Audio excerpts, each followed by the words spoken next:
Creo que tiene, por un lado, la bota militar en el cuello y por otro lado, la mano extendida a algunos grupos de criminales. El crimen organizado no se tienta para hablar de las autoridades. Y aquí vemos al presidente con pinzas hablando de este tema. Imagínate entonces quién manda. Está calculando cómo expresarse para no ser malinterpretado por los grupos del crimen organizado. Sí. Pareciera que su preocupación está más puesta en que estos criminales no reaccionen. No hay muchas diferencias, lo dicen los padres de los normalistas, de la versión que se dio en su momento y la versión que está dando el gobierno ahora.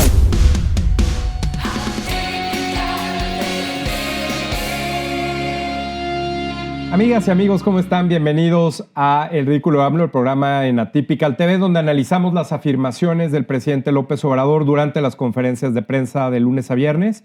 Y hoy nuevamente tengo el gusto de saludar a Maite Azuela, quien aceptó la invitación para estar con nosotros. ¿Cómo estás, Maite? Bien, Luis, mucho gusto estar aquí con ustedes nuevamente. Recibiste muy buenos comentarios, todo el mundo pedía que regresaras, te quieren ya de fijo en varios programas en Atypical TV, así que espero que vayas haciendo espacio en tu agenda. Sí, encantada.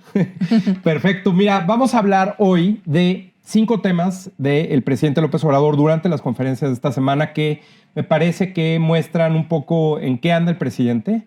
Y sobre todo, pues evidentemente las, no solo inconsistencias, sino pues violaciones a leyes explícitamente desde Palacio Nacional, que recordemos, pues no, las conferencias no es nada más el presidente platicando anécdotas, es realmente el jefe de Estado y jefe de gobierno quien utiliza recursos públicos en un acto que él encabeza y que además, pues evidentemente tiene consecuencias, pues es una autoridad, no es nuestro amigo o el tío necio, aunque cualquiera puede ponerlo en uno o en otro caso. Pero te voy a decir, los temas que vamos a ver es primero decir que el presidente va a tener en diciembre, una de las promesas que hace, un padrón completo de personas desaparecidas, porque hay un debate y vamos a platicar de eso aquí. Segundo, la reacción del presidente al desfile que circuló en redes en una ciudad en Chiapas, donde se muestra cómo la gente vitorea a uno de los grupos del crimen organizado que entra como partiendo plaza, como si fuera la autoridad, o más bien demostrando que es la autoridad. Uh-huh. Tercero, la reacción al artículo de una revista que se llama Science, una de las revistas más importantes en el mundo, sobre cómo se demuestra que el crimen organizado es uno de los que más recluta y ofrece empleos, pues, supongo que bien pagados además, a más mexicanos, incluso más que muchas empresas transnacionales. Cuarto, cómo el presidente claramente viola la ley electoral al llamar al voto por Morena, con diferentes excusas y argumentos en la conferencia de prensa, que eso no lo debe hacer y que además él dice que eso es fraude, o por lo menos eso decía de sus antecesores. Y por último, pues el caso que ha afectado toda esta semana y la pasada, que es el caso Ayotzinapa, donde pues, los padres de los jóvenes normalistas desaparecidos están hartos de que el presidente les esté repitiendo que los va a encontrar, porque esa fue la promesa que hizo, y evidentemente no hay ningún avance. Incluso me parece que podremos discutir y revisar que hay un retroceso importante en lo que ya se había avanzado, porque además pues evidentemente hay toda una serie de inconsistencias y contradicciones y ya la parte electoral está metida, en fin. Entonces vamos a platicar de todos estos temas. Si te parece bien, empecemos con la afirmación del presidente sobre qué va a hacer con este padrón de personas desaparecidas en diciembre y un poco platiquemos también sobre de dónde viene este conflicto y qué es lo que realmente le preocupa al presidente López Obrador. Entonces vamos a ver al presidente hablando de este tema. Estamos llevando a cabo un censo, una revisión casa por casa, hablando con familiares para tener muy claro qué está pasando, cómo podemos seguir identificando a más personas con vida. Está trabajando en eso todo el gobierno. Ya vamos a tener un informe para ustedes y desde luego para los familiares. Creo que a más tardar en diciembre de este año. ¿Va a ser un informe de cada estado? Por estado. El primer informe va a ser sobre la Ciudad de México, porque está trabajando todo el gobierno de la ciudad, ayudando en eso, y ya van bastante avanzados. ¿Y la estrategia va a ser exactamente la misma que se está realizando en Ciudad de México o en las entidades donde se registran mayor número de desaparecidos se va a realizar también alguna estrategia que mejore esto? Igual, en todos lados es el mismo método, con la participación de todas las instancias de los gobiernos, de todos los niveles de gobierno, y con el apoyo de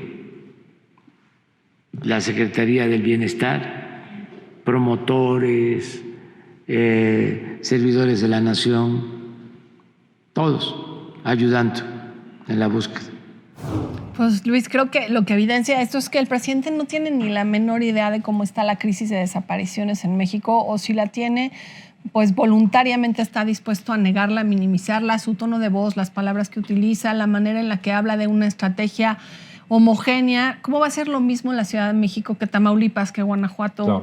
Creo que es una falta de respeto, yo lo siento, para las familias, para las víctimas indirectas de desaparición que llevan años buscando a sus familiares, sobre todo ahora que pues, es el aniversario del 9º año del caso de Ayotzinapa. Y desafortunadamente, cuando él habla de que van a estar todos ayudando en la búsqueda, habla de instancias como desarrollo social, todos los que están en programas que en realidad lo que buscan es el voto y no que están realmente entrenados para la búsqueda de desaparecidos. Recordemos que no hace mucho Carla Quintana, la Comisionada Nacional de Búsqueda, renunció y un poquito después de su renuncia se filtró afortunadamente la base de datos de desaparecidos que querían rasurar, Luis. Sí. Parece que el extender de aquí a diciembre para llevar a cabo una estrategia de búsqueda, de lo que habla es de que va a sentar un poco como hicieron los gobiernos, el gobierno previo en el caso de Ayotzinapa, a algunos de sus asesores a ver qué tipo de informe presentan.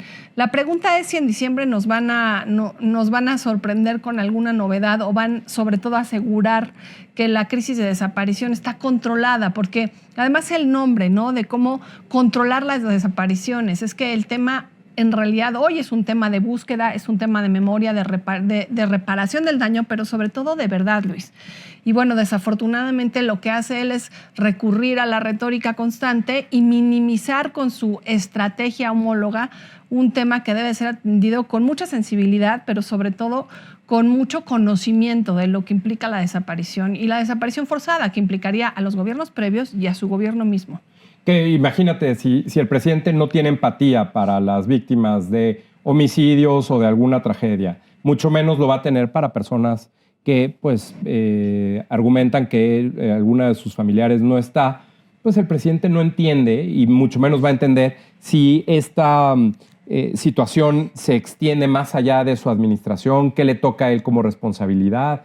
Yo lo que veo en el tono del presidente y cómo lo presenta es que claramente está inventando todo lo que está diciendo. Se sacó de la manga la idea de en diciembre, no lo tenía preparado. Incluso la forma en la que se hace para atrás cuando está hablando es como para tratar de decir, no sé. Oiga, ¿y va a ser la misma metodología? Sí, lo mismo en todos lados, pero todo el gobierno está haciendo esto.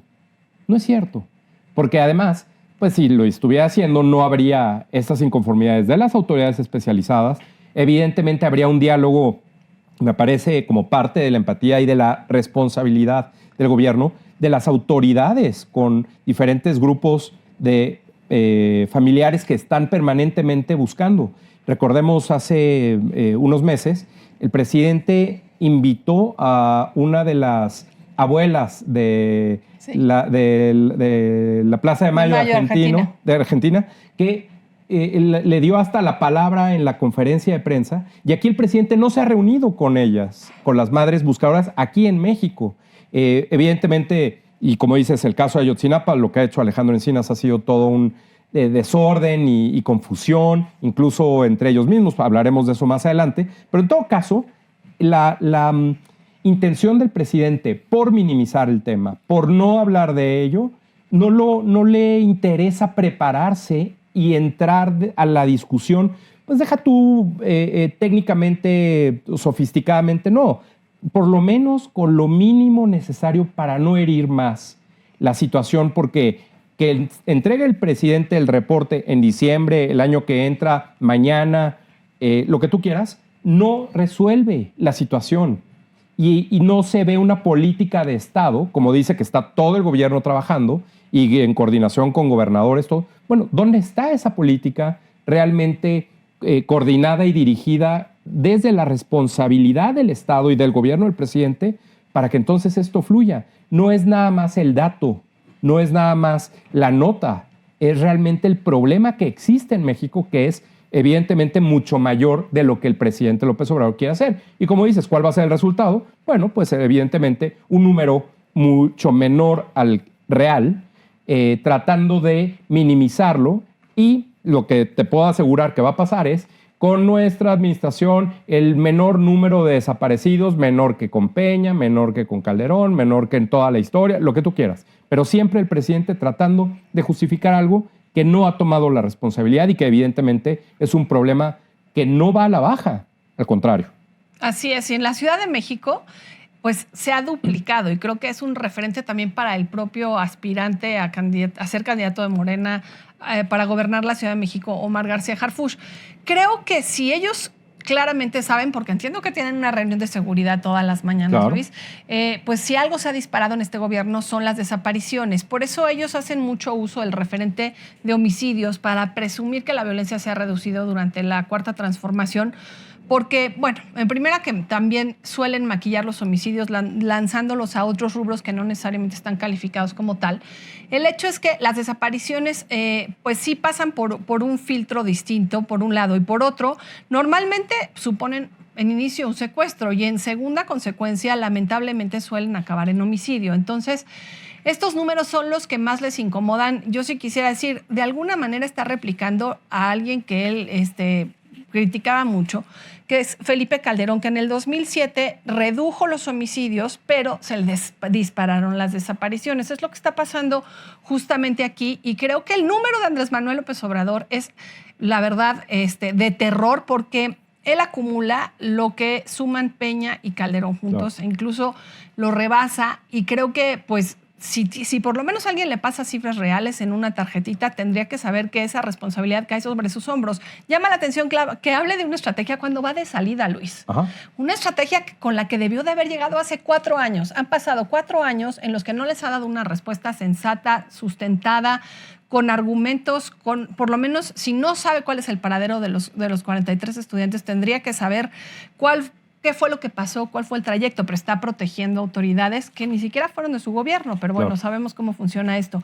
E insisto, el hecho de hablar de la Secretaría de Bienestar es como tratar el asunto de las desapariciones como si fueran becas, como si fueran subsidios, como si fueras a entregarle a una madre soltera un recurso por no poder ella hacerse cargo del hijo y a la vez llevarlo a la escuela. El asunto de las desapariciones es algo completamente distinto, y su gobierno, la Cuarta Transformación, tanto a nivel federal como a nivel local, recortó recursos para las comisiones de búsqueda, tanto la nacional como las estatales.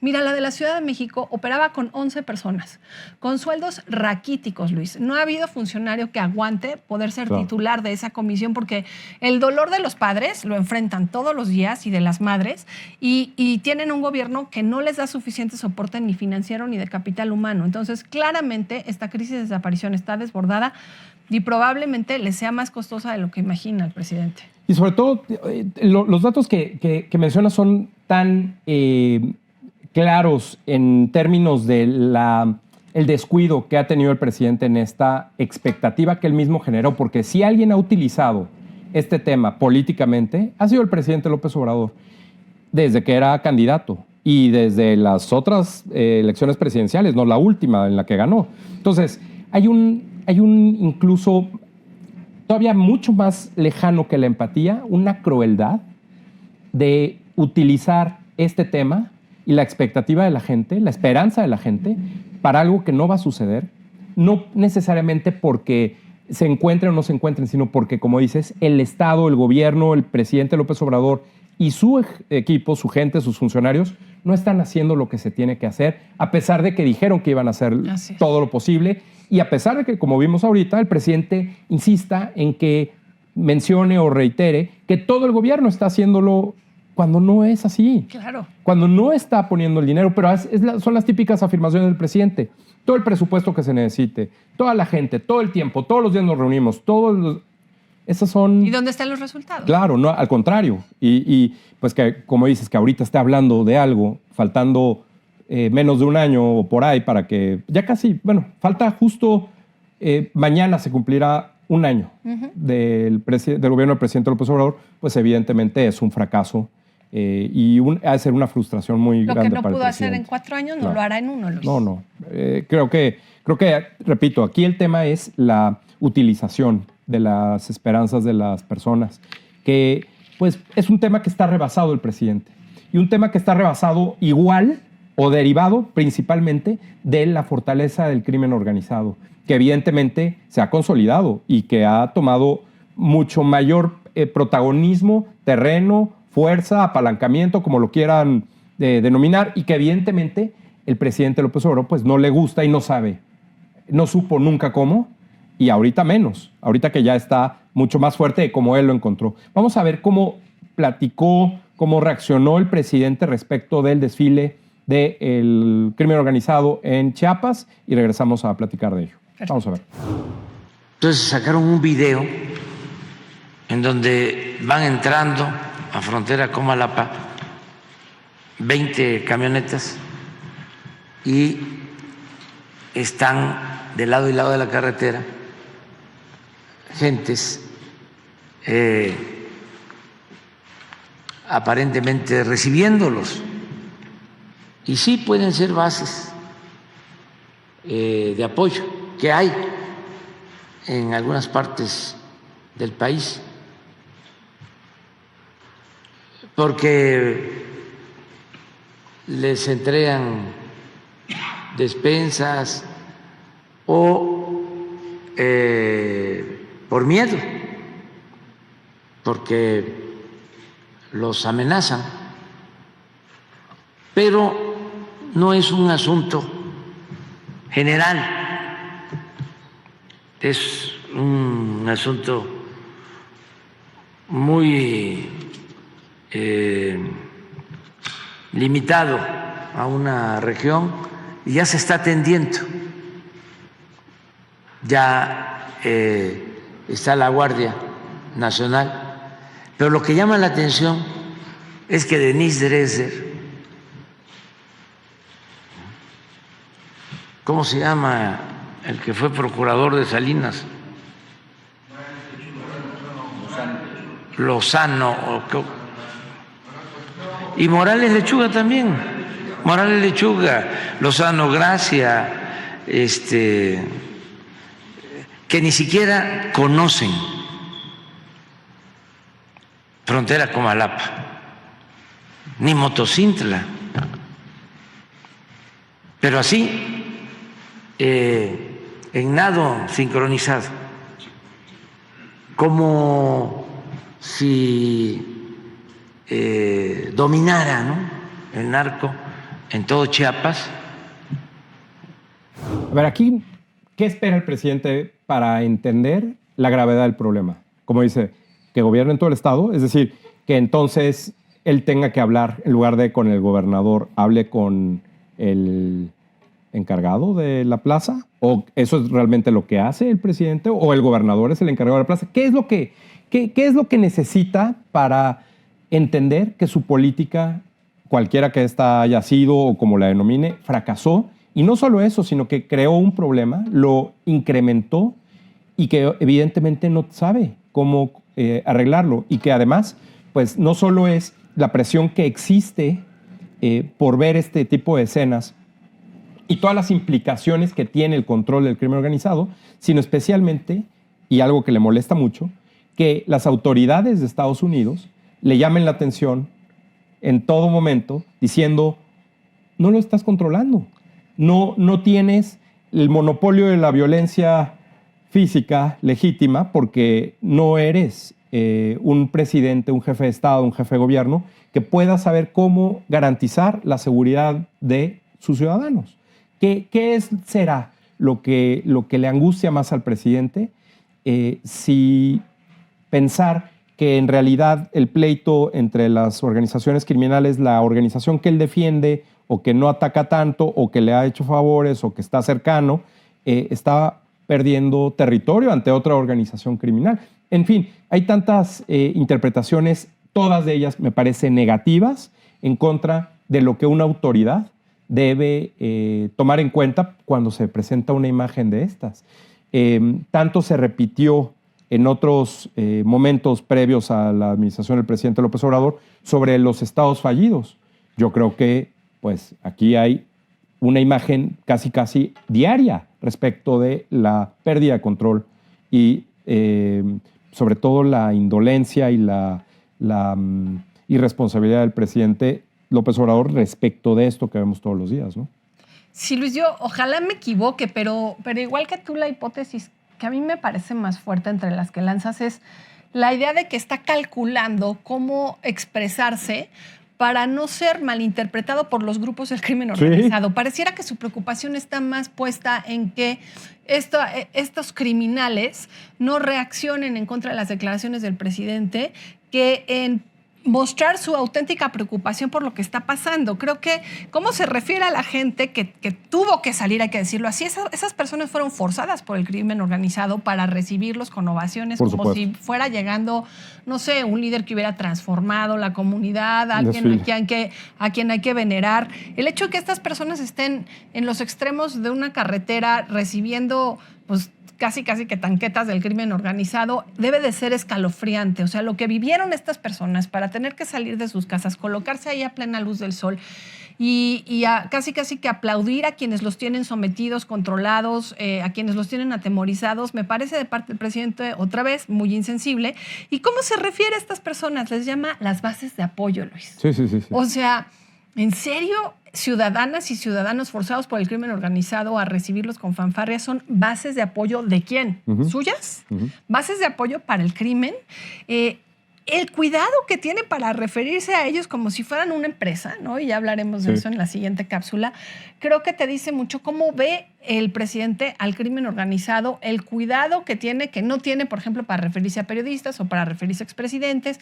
Ya quisiera tener un solo ejemplo de estas dos administraciones a las que se refieren donde hubiera pasado algo similar. Integrantes del Poder Judicial, por ejemplo. Exacto. ¿No? Claro. Y la verdad es que yo quiero expresar mis respetos a los periodistas que están ahí todos los días porque hay ideas que no hila. Lanzó de repente, como hace, el nombre de Denise Dresde, una periodista, incluso colega amiga, a quien yo respeto mucho, y después no continúa diciendo qué es lo que quiere decir de ella o qué es lo que ella dijo que le parece inadecuado y empieza a cruzarlo con otra información. Entonces uno se queda como, bueno, ¿y la idea inicial con qué la va a concluir? Creo que debe ser muy frustrante estar ahí sentado y poderse llevar muy poca información sólida de las mañaneras. Todos los días, imagínate. Todos los días. Pero además con algo que además, pues evidentemente, ¿qué esperaba el presidente? Que una imagen como esas no fuera noticiosa. Evidentemente, él y su equipo que lo asesora tienen una idea, pues dejémoslo en un tono amable, incompleta de qué es una noticia, qué características tiene una noticia. Él dice, bueno, pues es que nado sincronizado, pues es un tema que pone la agenda. Eso es poner la agenda, no lo que él intenta. Si hay una imagen que todo el mundo comparte porque es pues de indignación, de molestia, de miedo, de lo que tú quieras, todo lo que genera una imagen así, porque lo que implica esa situación es realmente lo grave, pues entonces el presidente tiene que entender que diciendo eso, como lo dijo, o tratando de calmar a todos en la conferencia de prensa, no lo soluciona. Al contrario, genera más preocupación porque entonces empieza la especulación respecto a qué es realmente lo que está pasando. Y qué es realmente lo que está pasando, no solamente en esa imagen en el desfile en Chiapas, ¿qué pasa en tantos otros lugares donde la violencia no para? Donde, como dices, pues si los homicidios pueden reducirse o estabilizarse, pero aumentan las desapariciones. Bueno, pues yo creo que es algo que está rebasado el presidente López Obrador y no tiene idea y sobre todo me parece que ya lo soltó. Es decir, ya no tiene ni la fuerza ni el interés y evidentemente nunca habló o habló muy poco de este tema durante su administración y menos en las conferencias, Pero ahora que viene un año electoral, que empieza el año electoral, pues el presidente no quiere que la seguridad sea el centro de la discusión. Y importa, por supuesto, mucho lo que dice, pero también importa lo que no dice. Y lo que no dice y el tema del que el presidente menos quiere hablar es este tipo de cosas. Pero, repito, la imagen lo supera.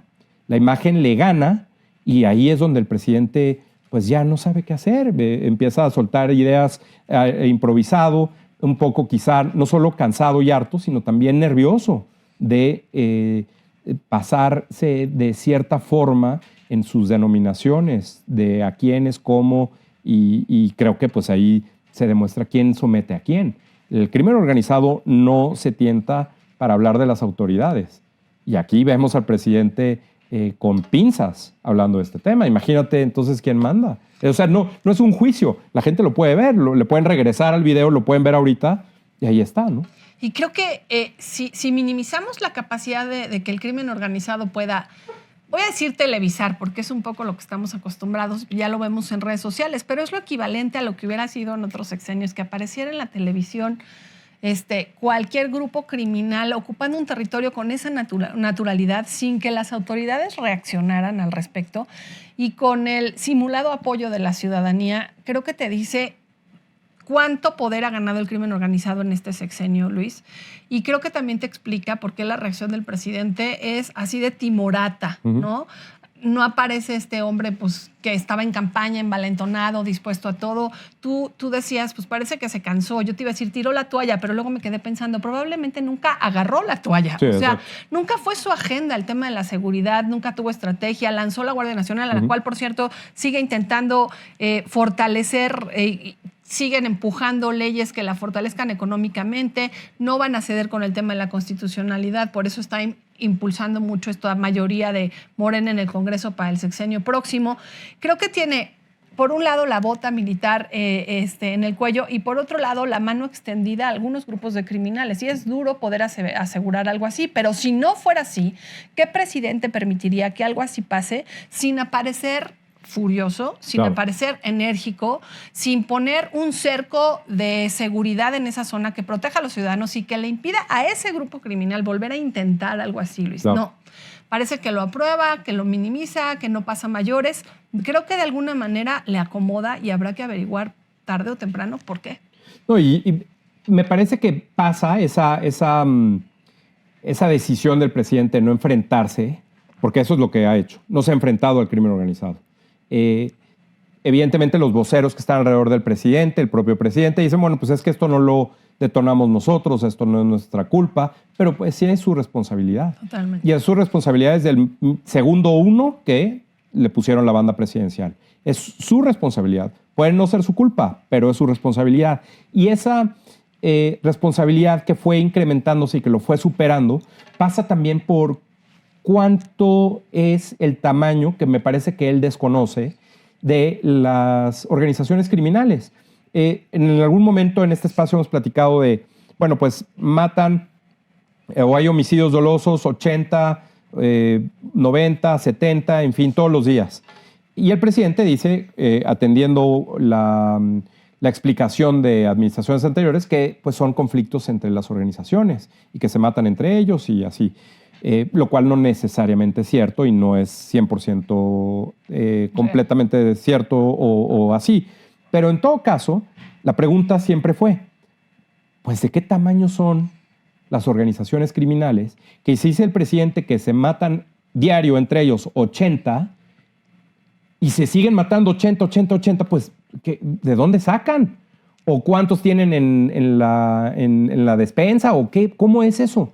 Y Alejandro Ope y Rafael Prieto y otro colega hicieron un estudio que fue publicado en una revista muy importante a nivel internacional que evidentemente revisa las fuentes y entiende que esa proyección y ese análisis que hicieron tiene que ver con de qué tamaño son las organizaciones criminales en México, cómo reclutan y cuánta gente reclutan en un periodo constante, que pues evidentemente sabemos que en ciertas situaciones de situación de pobreza, pues es fácil reclutar a gente para el crimen organizado, porque pues evidentemente, digamos, paga bien, independientemente de que sea un riesgo muy alto. Y evidentemente también el presidente minimizó, porque le molesta que le digan en su cara que esto está más grave de lo que él quiere decirnos. Entonces vamos a ver cómo lo dijo. Regresamos en este tema que está relacionado de alguna forma con la percepción del presidente López Obrador sobre el crimen organizado. Salió una nota también de la derecha, de los conservadores, diciendo los empleos que se generan en México vienen del narcotráfico. ¿Por qué no lo pones, la gráfica? El quinto empleador. Y llama mucho la atención que el primero o el segundo empleador es OXXO, FEMSA. Sí, ¿qué es OXXO?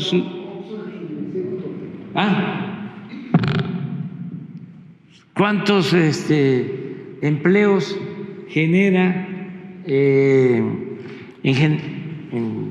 todo lo que está haciendo de obra pública Motan 50,000 hasta ahorita. 50,000, nada más una empresa que está trabajando en el Tren Maya y en la industria de la construcción. Una, 50, pero van a ver ahora. Entonces, a nosotros nos ha ayudado mucho el que haya inversión pública. Y quiero comentar también a quienes viven en el norte, quienes viven en el centro, que no significa que no haya crecimiento en el norte y en el centro. Es que ahora estamos buscando pues el equilibrio y que el crecimiento sea horizontal, parejo. Miren, FEMSA, 321,000 empleos, nada más Motangil 50,000.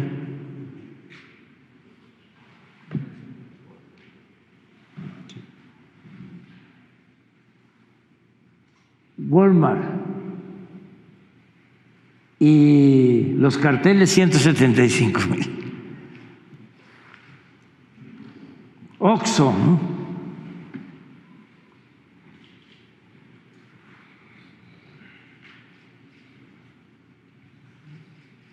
Eso es falso y lo puedo probar.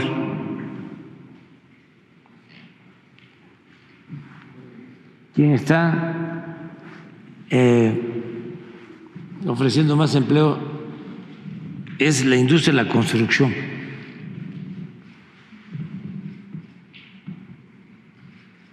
Y tiene que ver con la inversión pública.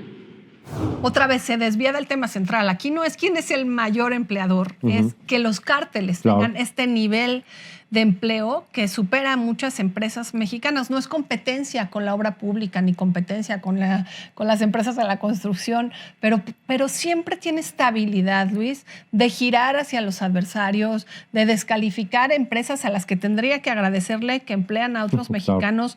Y él insiste en que no es un tema de economía. Me temo que sí, Luis. Claro. Y voy a hacer alusión incluso a una película que acabo de ver y que recomiendo mucho, no sé si ya la viste tú, Heroico, que habla del heroico colegio militar y cómo reclutan chavos, y la verdad es que te delatan que la mayoría de quienes entran al ejército, supongo que sucede lo mismo con quienes entran al crimen organizado, con la diferencia que tiene que ver un poco con la oferta, quiénes se acercan primero, con qué presión, cuáles son las posibilidades que tienen de apoyar a su familia. Quienes deciden entrar en este caso al ejército, muchos de ellos lo hacen por necesidad, no por aspiración, no porque su sueño sea estar en un grupo armado que tenga presencia en el territorio y esté luchando contra el crimen organizado en el mejor de los casos, o los tengan de repente pintando bardas, o los tengan de repente protegiendo a grupos del crimen organizado. En el caso del crimen organizado, el reclutamiento es muy fértil, básicamente porque los jóvenes en este país no tienen oportunidades laborales y no tienen preparación educativa, no tienen oficios, ¿no? Probablemente no todos aspiren a tener una preparación universitaria, pero sí a prepararse en un oficio técnico que les apasione, que les haga recibir un ingreso digno. Y por eso los reclutadores del crimen organizado tienen tanto éxito, porque ningún joven que se suma por voluntad, porque muchos se suman forzosamente, hay que decirlo, quienes se suman por voluntad lo hacen porque aspiran a poder dotar a su familia de un ingreso, porque saben que van a crecer económicamente de una manera que no lo van a hacer si se emplean en alguna de estas empresas o en cualquier otra, o incluso en alguna de las ofertas que hace el ejército cuando está construyendo el Tren Maya. Creo que es muy triste saber que a lo que estamos exponiendo en nuestro país, a los jóvenes de bajos recursos, es a esa necesidad de tener que decidir si incorporarse a un trabajo en donde puede perder la vida o en donde puede hacer que otro ser humano idéntico a él pierda la vida. Cuando ya esa es una oferta laboral atractiva, no tenemos demasiada esperanza. O sea, nuestras juventudes no tienen por qué estar pensando entre una opción y la otra como las únicas posibilidades. Y aquí, tristemente, pues a donde se va el presidente siempre a pensar en sus adversarios, porque tiene esta idea de que eso lo fortalece, que entre más personas señale, entre más nombres suelte, él se coloca como alguien moralmente superior, con alguien con más posibilidades, desde de generar empleos hasta generar resultados. Creo que tendría hoy en día que agradecerle a estas empresas el trabajo que hacen, porque no lo hacen con recursos públicos, lo hacen con recursos propios, porque tienen estrategias a pesar de muchas veces, y a pesar de el crimen organizado. ¿Cuántas de estas no tienen que estar todos los días preocupados por la extorsión, porque incluso van sus autobuses y sus camiones trasladándose en ciertas carreteras y les vacían pues las cajuelas? Creo que vale la pena que sí revisemos esto del modo adecuado y sensible, Luis. No, de acuerdo. Y todo pasa porque esta evidencia, que pues además es un estudio serio, publicado por una revista con reputación, que no es de derecha, no es de izquierda. La ciencia para el presidente es neoliberal y su gobierno pues piensa que la ciencia es neoliberal, por eso los libros de texto que tenemos. No, la ciencia es un ejercicio de metodología, de evidencia, de hipótesis, de comprobación, de réplica. Y aquí el presidente, pues lo que más le molesta es que le pega al corazón de una de las ideas que él tenía respecto de cómo solucionar esto. Por una parte, decía él, bueno, pues la Guardia Nacional se va a crear para controlar el crimen organizado y al mismo tiempo le vamos a dar a los jóvenes los recursos necesarios para que entonces dejen a un lado la posibilidad de que se enrolen en el crimen organizado. Desde Jóvenes Construyendo el Futuro hasta todas las becas y los programas sociales que según el presidente pues iba a tomar en algún momento. Cuando empezó a ver que esto no tenía resultado, decía, bueno, pues es que esto va a tomar quizá 1 o 2 generaciones. Ya desde ahí, eso habrá sido el segundo año o por ahí. Y ahora pues se le muestra al presidente, como dices, que pues no hay recurso público, no hay seguridad, y puede ser por las buenas o por las malas que los jóvenes tengan que decidir o tengan que cumplir con una oferta o una amenaza y tengan que entonces entrar al crimen organizado. El presidente no lo solucionó. Su idea de los recursos no sirve. Evidentemente, que todo se engloba en abrazos, no balazos, pues ya vimos que eso no funciona. Entonces, le pega por 2 lados al presidente. Por uno, el crecimiento que ha permitido de las organizaciones, y por otro, su política social en cierta forma relacionada con la orientación hacia evitar que sean atraídos por el crimen organizado. Es decir, las dos cosas están mal. Y evidentemente también me parece, de alguna forma, contradice esta cuestión sobre la pobreza y las mediciones y el avance que ha tenido México. Entonces, creo que por todos lados queda la evidencia de que las decisiones que ha tomado el presidente, que lo tenía como un plan integral y que, pues, en teoría sonaría muy bien si es que tomar en cuenta cómo funcionan las políticas públicas, cuáles consecuencias tienen, qué efectos positivos, negativos, externalidades, todo eso. El presidente no lo puede calcular, no lo calculó, y evidentemente pues ahora está a 1 año, repito, desde que acabe su administración sin ningún resultado favorable, al contrario, en una situación peor de como él la encontró. Entonces, repito, no es la culpa de él, pero sí es su responsabilidad, y entre su responsabilidad lo está entregando en un estado peor. Sí, Luis, sí, y no sé a ti, pero a mí me brinca cuando veo cárteles 175,000 personas, que probablemente sea más alto, pero vamos a imaginar. En el mundo, además. Oye, me parece rudísimo. Yo no puedo comparar a un empleado de Walmart, de Adecco, de cualquiera de estas que aparecen en la lámina que presentó el presidente, que está trabajando o en una caja registradora, o está acomodando productos, o está en una fábrica. En fin, las posibilidades en este tipo de empresas son muchas y diversas, con distintos niveles de compromiso, pero que están aportando, ¿no?, a la sociedad. Claro.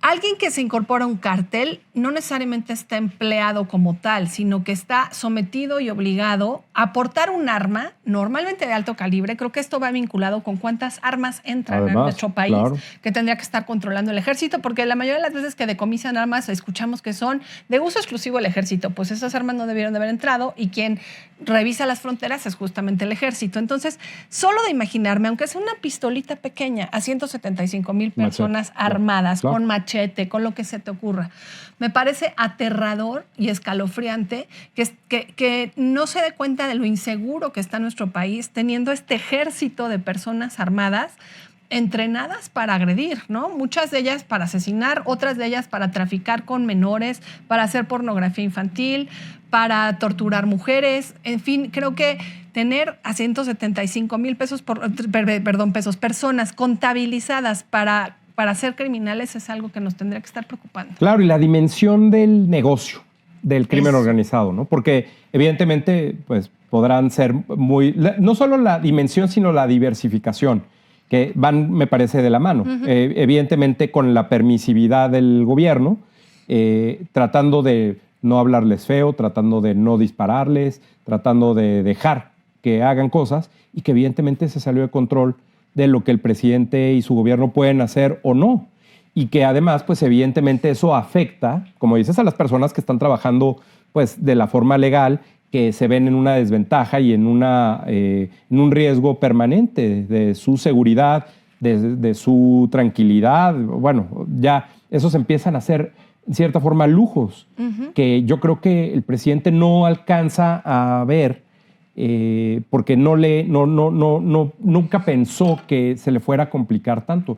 Yo creo que hay una parte en la que el presidente, en la negación de hablar del tema, pues realmente lo negó en términos de una responsabilidad la más importante de un gobierno, que es la seguridad. Entonces pensó que si no hablaba de eso, entonces no iba a haber ningún problema, cuando vemos que pues las fuerzas sociales avanzan por su propia vía, que pues él claramente no sabe cómo detenerlas. Creo que todo tiene que ver, repito, por un ánimo de la popularidad del presidente, que él no se vea afectado por este tipo de cuestiones, y dos, por cómo esa popularidad puede impactar en la sucesión. El presidente ha estado en campaña desde el día 1, es por eso que no habla de estos temas, es por eso que lo delega con alguien más, cuando se tiene que hablar de eso.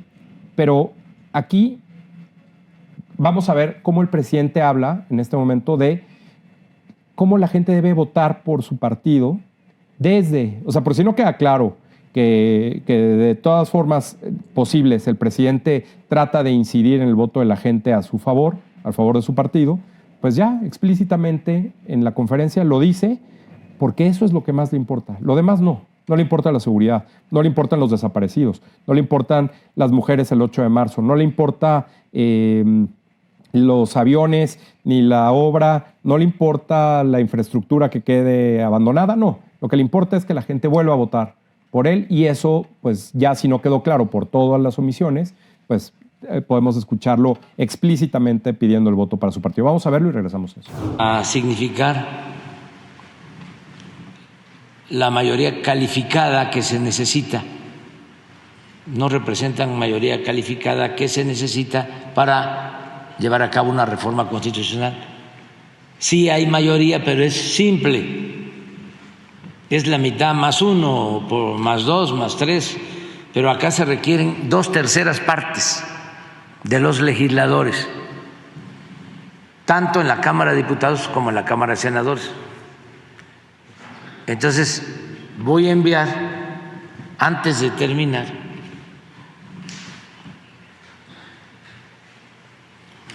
o antes de que finalice el periodo ordinario, del año próximo, voy a enviar la iniciativa de reforma a la Constitución. Y ojalá y se tenga mayoría calificada para que el pueblo sea el que lleve a cabo la reforma del Poder Judicial. Bueno, evidentemente el presidente lo que busca es que en la elección del año que entra, en el Congreso, obtenga su partido y los aliados un porcentaje mayor al de 2/3 partes, que es lo que se necesita para modificar la Constitución, que no ha podido por sí solo modificarla durante su administración. Y que ese momento en el que después de la elección del año que entra pueda obtener este porcentaje, entonces eso le permita durante un mes, que es cuando entra el nuevo Congreso, pero el presidente permanece, es decir, el Congreso nuevo entra el 1 de septiembre y el presidente se va el 30 de septiembre, durante ese mes, supuestamente con mayorías de 2/3 partes en los dos congresos, en la Cámara de Senadores, en la Cámara de Diputados, en las dos cámaras, tratar de modificar la Constitución y hacer todo lo que no pudo hacer en toda su administración. Evidentemente, decir, vamos a que voten por nosotros, pues está violando la ley.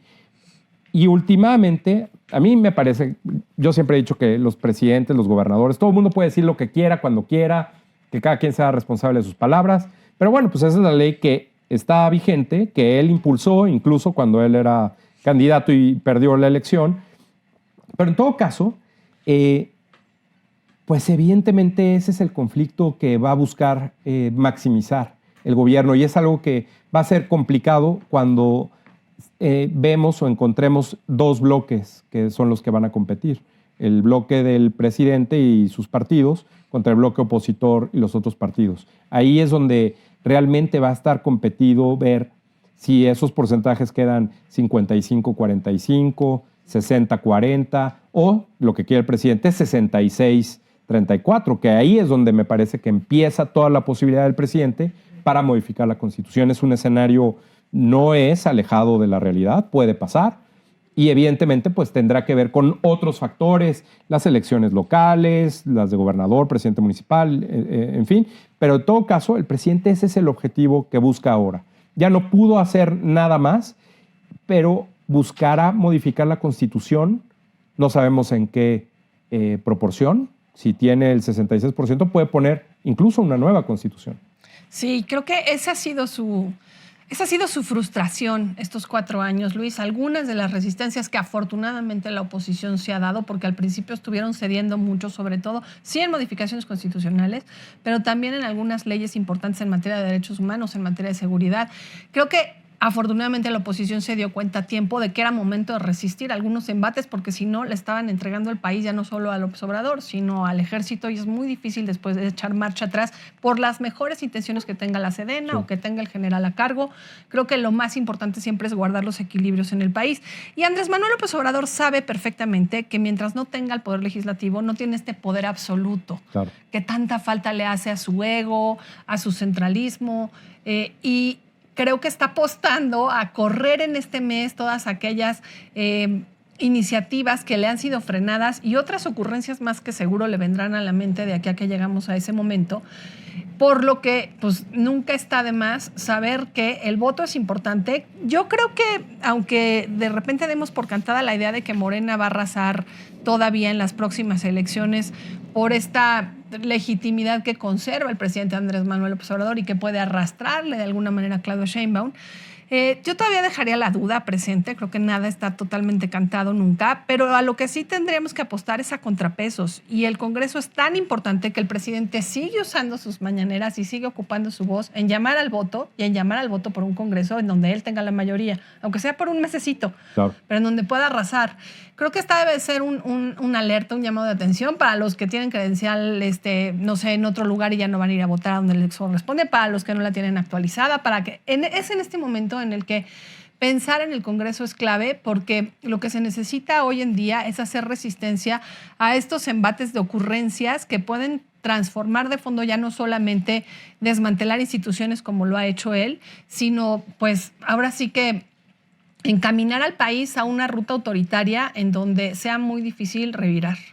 Porque además es difícil construir mayorías, lo sabemos desde 1997, que fue el primer Congreso que no tuvo un partido la mayoría absoluta en el Congreso, y que ha sido pues también lo que ha acompañado a otros presidentes y que ha de alguna forma impedido que pudieran avanzar en la ruta que ellos quisieran.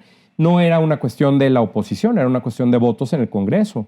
Y así ha pasado, y de alguna forma los cambios han ido siendo de forma moderada en una dirección donde la mayoría ha querido que se vaya hacia un lado o hacia otro.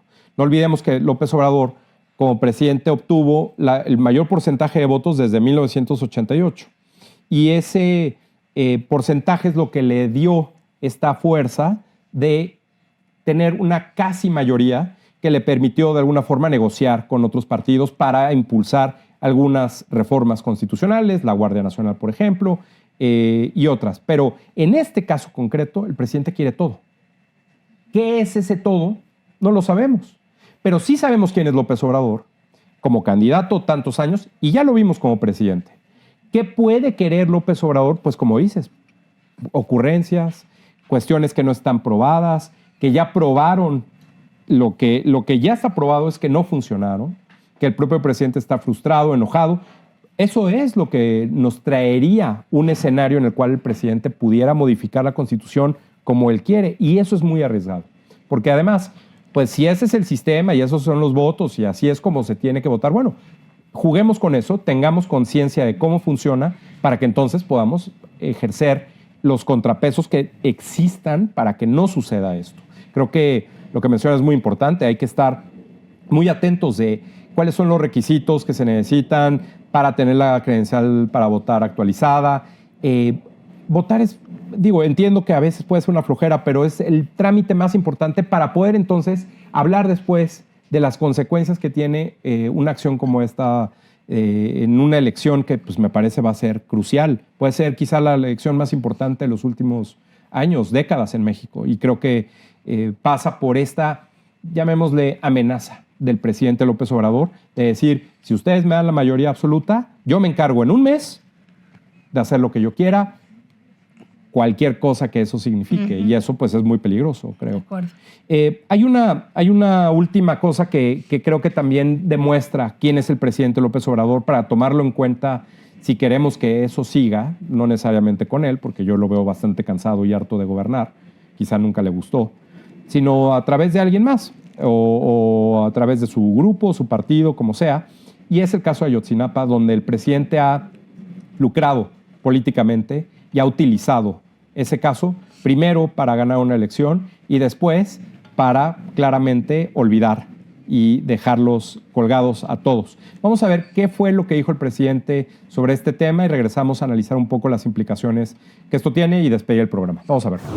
Generó hasta cierta molestia entre los abogados y asesores porque es muy fuerte la transcripción.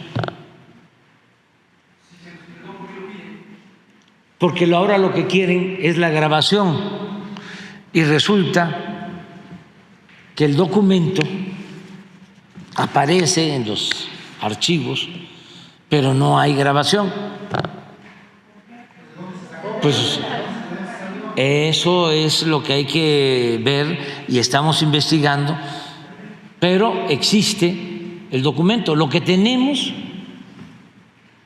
no lo podemos ni debemos ocultar. Sin embargo, a ver, ¿a dónde está la grabación? Pues se está buscando, porque acuérdense que nosotros llegamos aquí en el 18 y estos lamentables casos sucedieron en el 14. Ya habían fabricado la llamada verdad histórica y estamos reconstruyendo a partir de lo que existe.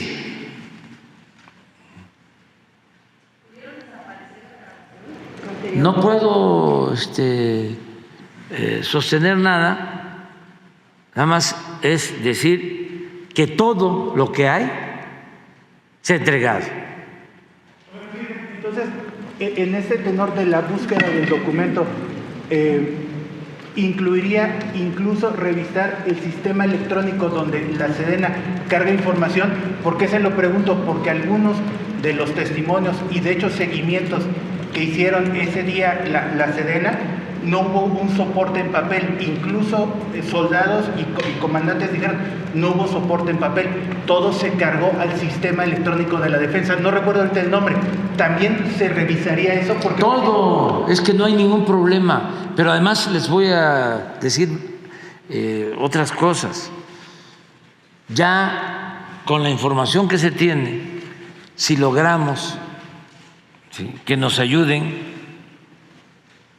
los que están detenidos o quienes están en libertad, podemos lograr lo más importante, encontrar a los muchachos. Porque ahora todo parece estar enfocado a culpar al ejército de que no ha dado información, cuando lo que tenemos que tener como prioridad es encontrar a los muchachos. Y la información que ya se tiene y la que podemos obtener en estos tiempos nos pueden conducir a eso.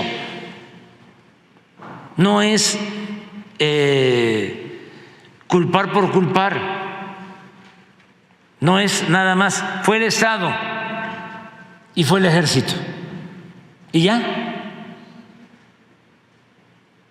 No, vamos a conocer la verdad, lo que sucedió. Yo no voy a mentir, ni vamos a fabricar algo que no sea cierto.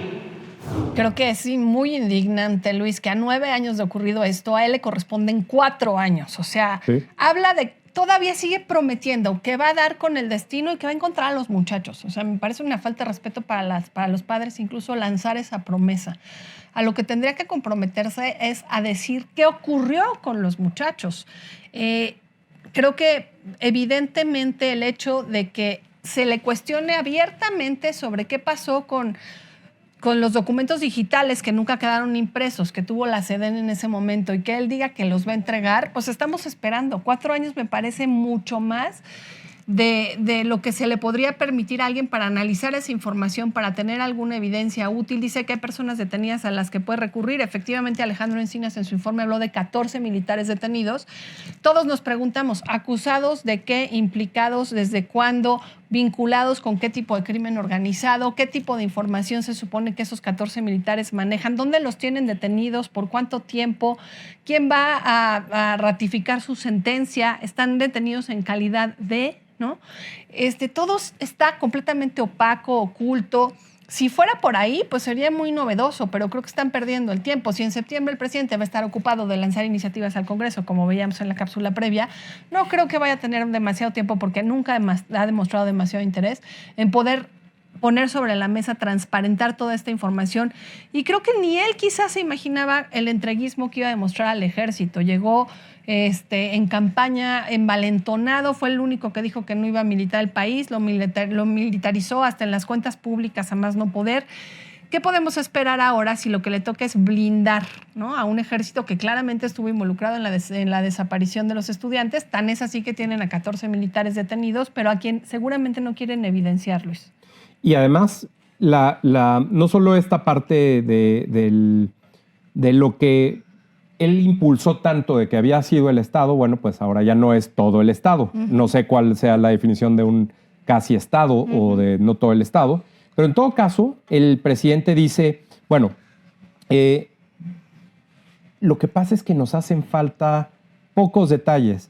Es decir, que todos confiesen y que nos digan dónde están, como si eso no hubiera sido el objetivo desde segundo Claro. de los sucesos. Segundo, que diga el presidente, no sé si recuerdas que mencionó algo, que estaba esperando unas grabaciones y que se las había pedido a la vicepresidenta Kamala Harris, Ajá. a la que él le llama presidente Kabala.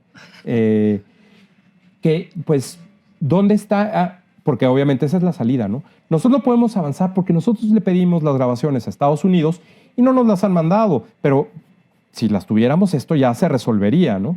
Creo que hay una forma, pues ya, evidentemente enredado todo el presidente y su gobierno, Alejandro Encinas, en todo este tema, de cómo tratar de decir, pues es que no lo vamos a poder hacer, no lo vamos a lograr. Estaba más difícil de lo que nosotros nos imaginamos, como todo lo que ha encontrado en el gobierno. Y además, pues la verdad es que la versión original, pues es prácticamente la misma.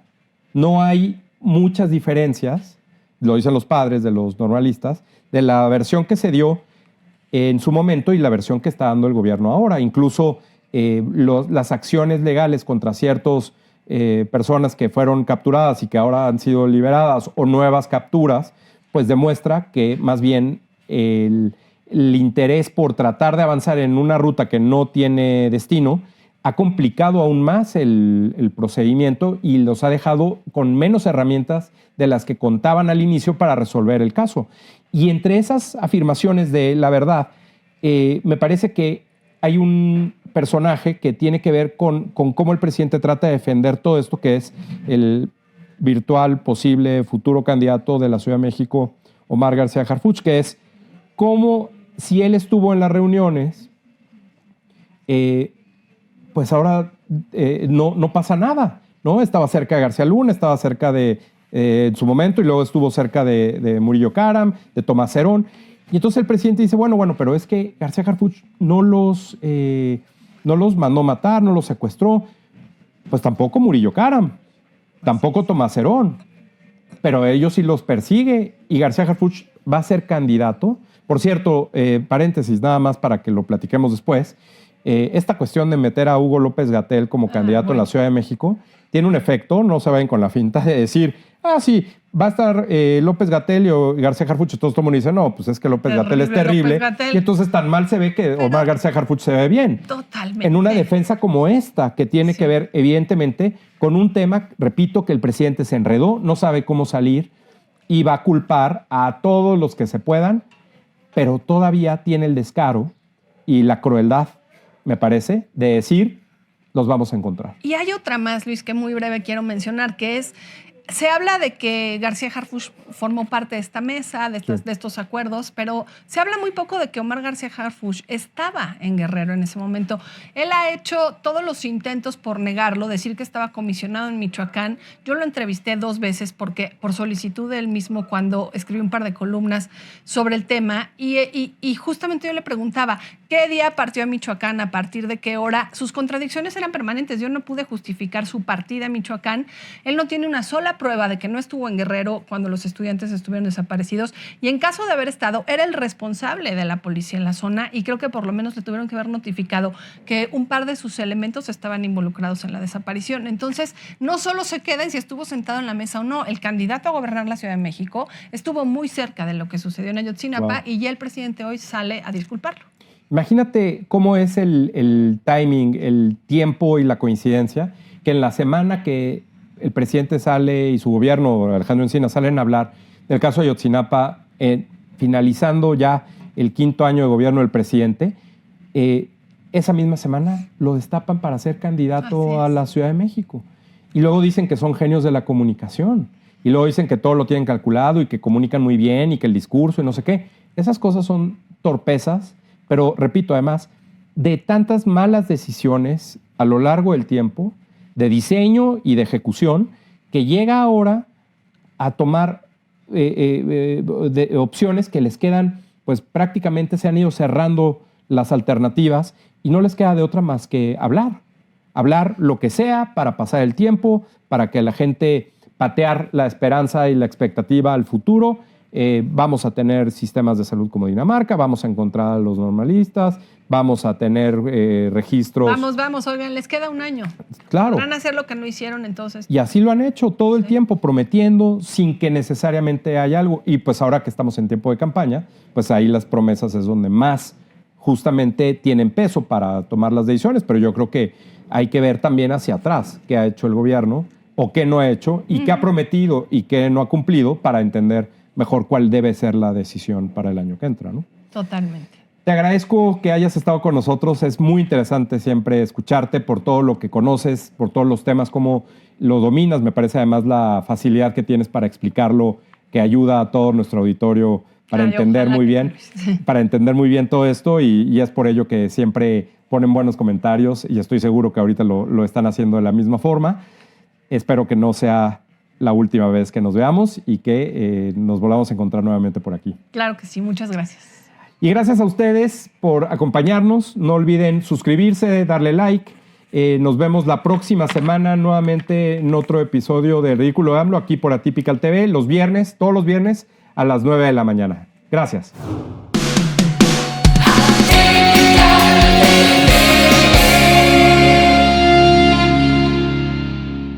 Familia Atypical, muy buenos días.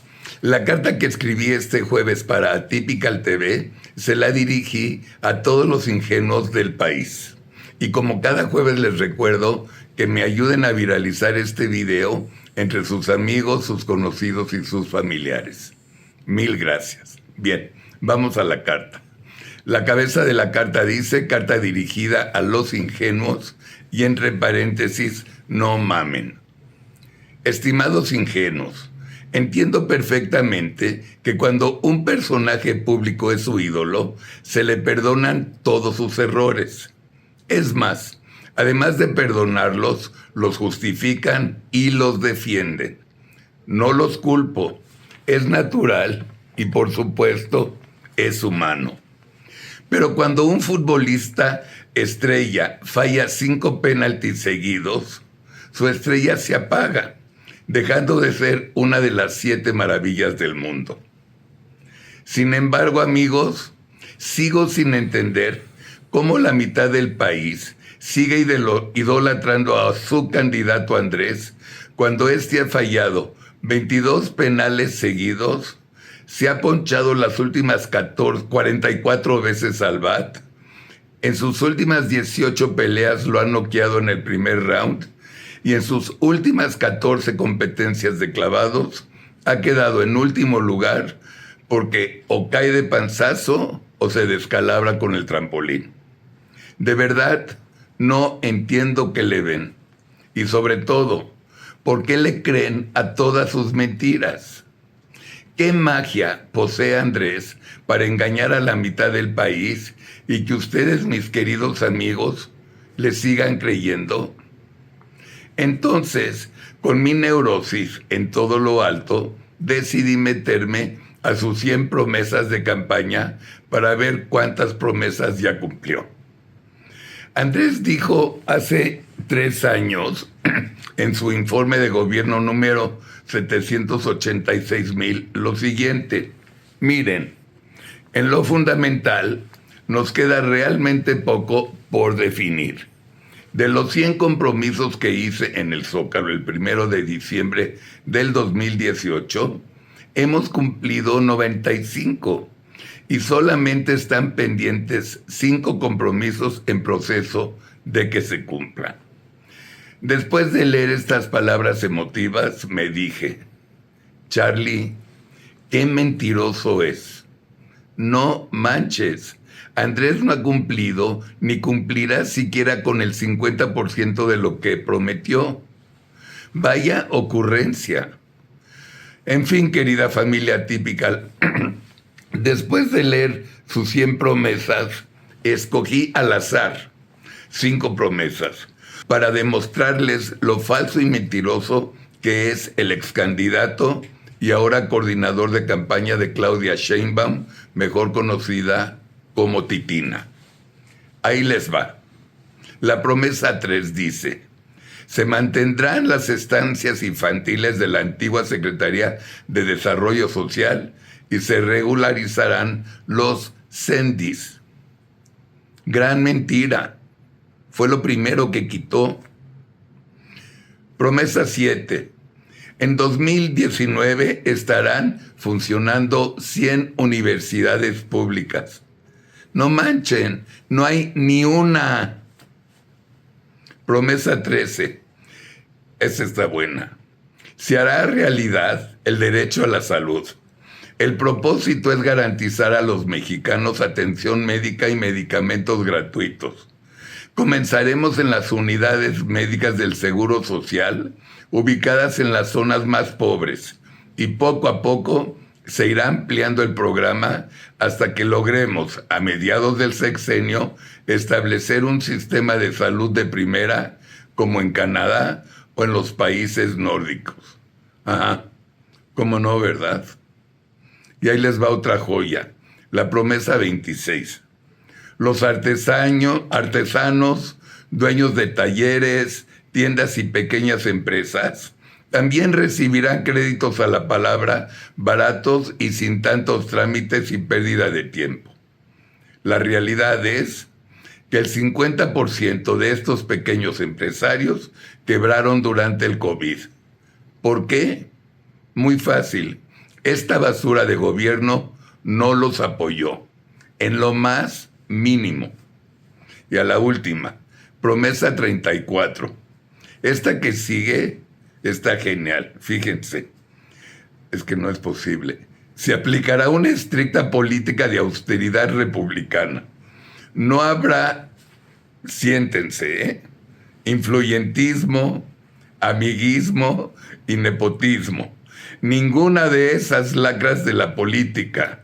Serán transparentes la nómina y los bienes de los funcionarios públicos y de sus familiares cercanos. Si después de estos 5 ejemplos de mentiras ustedes les siguen creyendo, significa que son una bola de cangrejos, al igual que el gobierno de Andrés, que prefieren vivir en el pasado en lugar de ver hacia adelante. Ya es hora que abran los ojos por el futuro de sus hijos. Y sobre todo, ya es hora que mandemos al carajo a los morenos. Ellos no saben gobernar. Familia Typical, esta es la carta de este jueves. Disfruten de su fin de semana. Disfruten mucho de Atypical TV, que tenemos muy buenos programas esta semana. Muy buen día.